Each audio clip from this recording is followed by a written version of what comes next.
Shri Vighneshwara enterprises furnitures and electronics Addanki road Darsi. మా showroom నందు అన్ని రకాల ప్రముఖ కంపెనీల home need items, office furnitures, electronics items సరసమైన రేట్లకే లభించును. ఎల్ఈడి టీవీలు, రెఫ్రిజిరేటర్స్, వాషింగ్ మిషన్స్, ఏసీలు, కూలర్లు, హోమ్ అప్లయన్సెస్ అన్ని రకాల కంపెనీ వస్తువులను 0% వడ్డీతో సులభ వాయిదా పద్ధతిలో పొందే అవకాశం కూడా కలదు. రండి, మీకు నచ్చిన వస్తువులను మా Shri Vighneshwara enterprises furnitures and electronics నందు సెలెక్ట్ చేసుకోండి. Proprietor G Narayana Reddy. మన దర్శి వార్తలు ప్రేక్షకులకు నమస్కారం. దర్శి నగర పంచాయతీ బడ్జెట్ సమావేశం ఈరోజు జరగ్గా ఈ సమావేశంలో అనాథరైజ్డ్ వెంచర్ల తొలగింపు విషయంపై రసవత్తరమైన చర్చ జరిగింది. అలాగే అధికార పార్టీకి చెందిన వైఎస్ఆర్సీపీ కౌన్సిలర్స్ ఎవ్వరు కూడా హాజరు కాకపోవటం మరో ఆసక్తికరమైన విషయమైంది.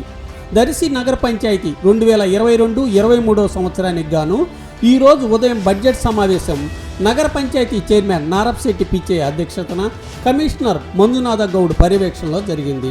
ఈ సమావేశంలో వైఎస్ఆర్సీపీ కౌన్సిలర్స్ ఎవరు కూడా హాజరు కాకపోవటం ఆశ్చర్యకరమైన విషయమైంది. టీడీపీ కౌన్సిలర్స్ మాత్రమే హాజరైనట్లు తెలుస్తుంది. ఈ సమావేశంలో TDP chairman Narapsetti Pichaiah, vice chairmans Garnepudi Steven, Talari Kotaiah, అలాగే కౌన్సిలర్స్ అందరూ మాట్లాడుతూ అనాథరైజ్డ్ వెంచర్లు తొలగింపు చర్యలు ఎందుకు నిలిపివేశారని, అందులోని ఆంతర్యం ఏమిటని, మరలా ఎప్పటి నుంచి తొలగింపు చర్యలు చేపడతారని కమిషనర్ను కౌన్సిలర్స్, వైస్ చైర్మన్ తీవ్ర స్థాయిలోనే ప్రశ్నించినట్లుగా సమాచారం తెలిసింది. ప్రొక్లైన్స్ రానందువలనను, తాను కొత్తగా వచ్చినందువల్లను పనికి అవరోధం అయ్యాయని, త్వరలోనే తగు చర్యలు చేపడతామని కమిషనర్ తెలిపినట్లు తెలిసింది. ఆ తదుపరి బడ్జెట్ ఆమోదం పొందటంతో సమావేశం ముగిసింది. వైఎస్ఆర్సీపీ కౌన్సిలర్స్ హాజరు కాకపోవటం పట్టణంలో ప్రధాన చర్చ అయింది. ఈ విషయంలో భిన్న కథనాలు వినిపిస్తున్నాయి.